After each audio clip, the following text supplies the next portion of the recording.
Welcome to Sports Geek Throwback. Here's your host, the sports geek himself, Sean Callanan.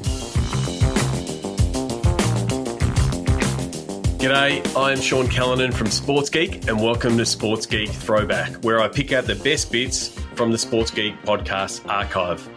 For this week's Sports Geek Throwback, I go back to episode 193 with Zarah Al-Kudcy, published in April 2018. Zarah at the time was working at Formula One. We recorded this in Melbourne just after the GP. She is now commercial director at the Chelsea Football Club. Remember, if you need help with your digital marketing, sponsorship, ticketing, please get in touch. That's what we do in applying the digital to dollars process to help your team build more revenue. In this throwback episode, Zarah and I discuss why F1 will continue to tell stories in creating more hero profiles.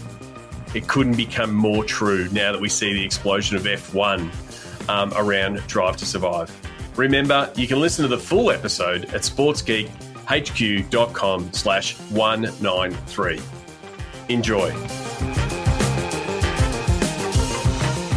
And F1's always been, had that driver focus, and we're seeing other sports, the NBA in particular, like really pushing, the athlete-driven story. People follow the stars, and the drivers definitely are the stars in F1. So it is a bit of that balance to be promoting the stars and the drivers are the story, but then there's so many stories behind them that can get told that the fans that are deeper in want to hear. Yeah, and I think one of the things that we're definitely looking to do, because it's all fan-focused at F1, is telling more stories and I think building more hero profiles. As you say, the NBA do a brilliant job with it. And actually, I find it fascinating because the sort of player trades in the NBA happen so much that you don't have as much of a tribal nature as maybe you do in soccer.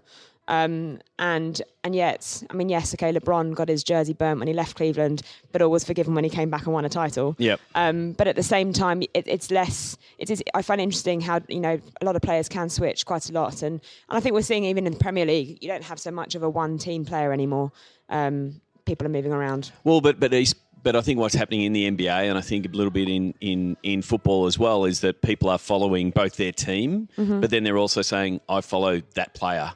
And so that's why they're tuning in. Yeah. And, if you take the, look at, say, the NBA and the NFL, one of the things, or baseball to a lesser extent, like a lot of people say, I follow the NFL, but I don't get to see their face because they're underneath the helmet all the time. Yeah. Where NBA players are always visible. But one thing I think F1 does well, even though the drivers are always underneath the helmet when they're driving, they're very recognisable. And they're promoted, and then, there was inches of articles this week just on Sebastian Vettel's haircut. Yeah. That kind of thing. So there is a good job in actually doing those hero pieces. But you're right to point out the helmet issue as well. I don't know if you saw the graphics change this weekend, and you'll have seen the driver list on the side. We've now included the faces of the drivers as well, not just the names.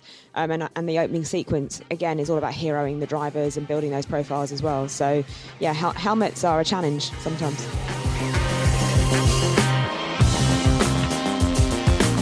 If you like this Sports Geek Throwback episode, please check out the full episode at sportsgeekhq.com. Please share Sports Geek with your sports business colleagues. We appreciate you sharing. We love working with podcast listeners. Please get in touch so we can help your team. Go to sportsgeekhq.com/phone call. All Sports Geek episodes are available at sportsgeekhq.com and all podcast platforms.